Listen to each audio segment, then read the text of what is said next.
Long after leaving old Earth behind, humanity scattered its final hopes across colonies spread throughout space. Life wasn't easy. And when something from outside threatened to disrupt what was already hanging by a thread, courage and loyalty stopped being noble virtues. They became a matter of survival. In this world, there was no manual, no easy answers. Either you adapted or you fell behind. And here, only those who held on tight lived to see another day. It all began when an alien ship approached another spacecraft with almost no warning. Inside, a little girl ran in fear, locking herself in a room as if the small latch could keep the entire universe out. Moments later, her father arrived, pounding desperately on the door. The girl hesitated, unsure whether to open it or stay hidden, when suddenly her mother appeared on a nearby screen. Her face was tense, her voice firm. Under no circumstances was she to open the door. Then came the sound. A deep, feral roar filled the hallway. Seconds later, her father was gone. Her mother tried to keep her composure, calling her daughter strong and brave, before she too met the same fate. The girl, Olivia, slid down the wall, silent tears running down her face, her heart racing, her world collapsing around her. Time passed. 2 decades, and a few years later, Olivia was no longer that scared child. She awoke each day to the constant hum of white noise on the planet Ekiti, a place where the skies looked painted and the trees seemed faker than mall decorations. In her small room, she often stared at an old photo of her parents. One morning, Mira, her boyfriend's daughter, walked in, thirsty, holding a glass. They sat together as Olivia showed her their location on a glowing holographic map. Curious, Mira asked where her friend Lucas was, then about her own mother. Olivia quietly pointed out there was no marker for her. Later, as Olivia got ready for work, Ander stopped by. He asked if she'd consider living with them. She thanked him, but declined. Her contract had only 3 months left, and after that, she planned to return to Earth. She promised nothing beyond that, though she hinted she might visit one day. Not long after, she passed a public notice board where a boy approached, curious about Earth. He asked if animals truly existed there. Olivia pointed to a nearby synthetic tree, describing real trees, how leaves swayed in the wind, how sunlight poured through the branches, how animals ran and hid beneath them. The boy stood quietly, lost in imagination, picturing a world he'd never seen. At the control room, Olivia met Arlo.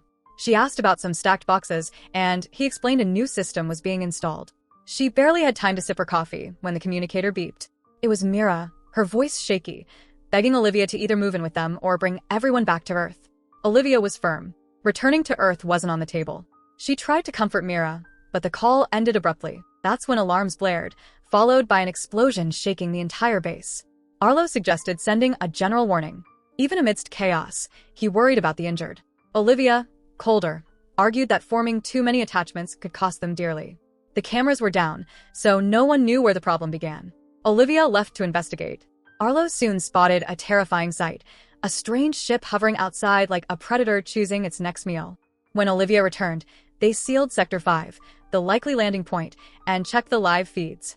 Nothing but darkness. Tracking systems soon revealed a trail of bodies.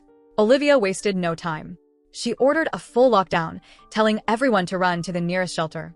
She called Mira, instructing her to stay in Sector 2, and warned Ander to do the same.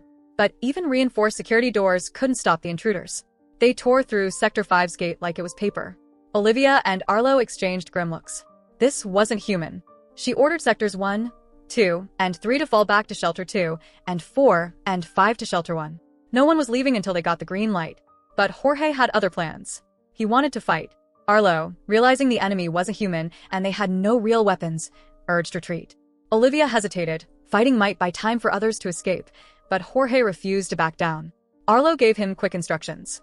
The fight ended quickly and brutally. Jorge's entire team was wiped out before they knew what hit them. The control room fell into tense silence. Arlo, angry now, demanded Olivia open more shelters. She refused. Protocol was law. When he tried to override it, she locked him out of the system. Then came the noise. Low, guttural, inhuman. They froze. Desperate cries for help echoed through the halls, then faded, one by one, until silence returned like a heavy fog. Arlo soon discovered the fire department personnel were all gone. Olivia, without hesitation, ordered all shelters sealed. Arlo protested there were still people outside, but she was blunt. Better to save some than lose everyone. Shelter 1's doors closed. Olivia ran to secure Shelter 2. Mira made it inside but hesitated, waiting for her parents. That pause cost them everything. The door stayed open. An intruder slipped in like a storm, killing everyone inside. Arlo's parents, Ander, and all the others. Only Olivia and Arlo survived, shattered. Arlo collapsed, broken by loss. Olivia, silent, whispered an apology, pointing out at least one intruder was trapped in Shelter 1. But there was no time to grieve. Another call warned that the main shelter would be breached soon. Olivia lied over the loudspeaker, telling everyone they had 2 hours when in reality, they had only one, just to keep panic down. She called Arlo for help. He didn't respond, paralyzed by grief. Olivia reminded him lives depended on them. Mira asked about her father. Olivia said he was safe in Shelter 1. Arlo demanded to know why she lied. She snapped. It was what Mira needed to hear. When Arlo began listing names of those trapped outside, describing who they were, what they meant to the colony, Olivia's walls began to crack. In the end, she agreed to help, but in her own way. They started with their closest contacts. Bashir was first, hiding in the old church. Olivia promised to guide him to the control room. He asked about his son, the boy trapped in Shelter 1. Arlo lied, saying he was safe. Next was Nicho. Olivia tasked him with escorting 2 injured survivors. He hesitated, doubting himself, but she convinced him with a promise of cover. Flores and Patel, a couple expecting a child, were trapped in the mines. Arlo activated cameras to guide them out. Burr volunteered to climb the radio tower to restore contact with Earth. On his way, he crossed paths with the couple. Patel handed him a homemade grenade before moving on. Bashir reached the tower. Flores made it to the control room. Meanwhile, Nicho found the wounded Camo and Lup, but they were too injured to move. Olivia told him to stay put. Then, a sudden intruder approached BER. With no options left, Olivia changed plans, ordering Nicho to lure the creature away, even if it meant sacrificing himself. He agreed. Bashir reached the tower. Flores entered the control room. Olivia tried explaining to Arlo that leadership sometimes meant choosing the lesser evil. Finally, Burr finishes repairing the communication tower. Olivia runs to call headquarters, practically begging for reinforcements. But the reply is like a bucket of cold water. Several colonies are under attack at the same time. No help will come, at least not now. The order is clear: survive with whatever resources they have. The nearest backup would take 17 hours to arrive. Soon after, Bashir notices the invader approaching. Seeing no escape, he pulls out the grenade Patel gave him earlier. The explosion takes them both, the man and the creature. Back at the shelter, Mia notices a strange yellow glow near the door. Olivia tells her to retreat, assuring her help is on the way. Meanwhile, Patel does the math coldly. With the oxygen left on the Renaissance ship, only 3 people could make the trip. For passengers would last just 13 hours. Flores suggests leaving Arlo behind. The argument turns bitter fast. Patel and Flores agree on the plan, but Olivia refuses. For her, Arlo has already proven he deserves a seat. Flores loses her patience and lunges at Arlo, trying to push him out.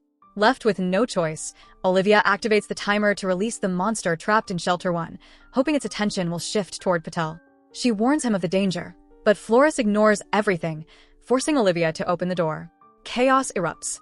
Arlo and Flores fight while the intruder breaks in, followed closely by Patel. Flores fires but misses. The creature doesn't forgive. Patel tries to use another explosive, but fails. He dies too.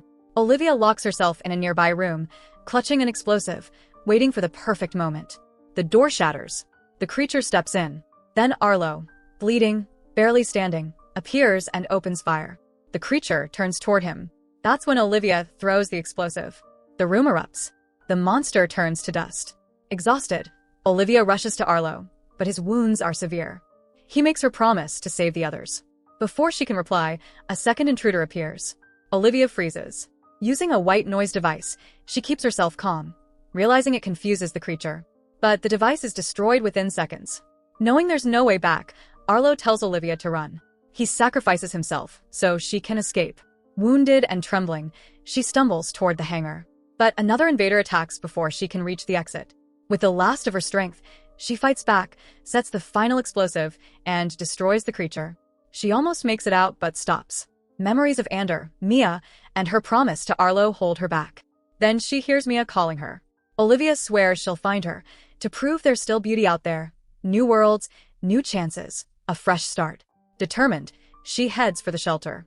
Inside, she activates the white noise to distract the monsters and crosses the corridor, planting the last set of explosives. She's almost through when the communicator lights up. Help is finally on the way. But the noise has also drawn another creature. Olivia detonates the charge at the last second. The explosion shakes the entire base. Minutes later, Rescue arrives, leading the survivors to the escape ship. Mia asks about Shelter 1. No one has come from there. She walks away, ignoring the wreckage, searching desperately. On the ground, she finds an old, yellowed photo. Olivia as a child. Convinced she's alive, Mia alerts the soldiers. They search. Olivia echoes through the air. Then a movement. It's her. Olivia wounded, exhausted but alive. Mia runs to her friend, tears streaming down her face. Olivia opens her eyes. No words, just an embrace, as if the rest of the world has vanished. The medical team rushes in to treat her. For the first time in a long time, everything feels safe. The nightmare is finally over. And the film ends. So that's it. Hope you enjoy the story. Subscribe and press the bell icon for more videos.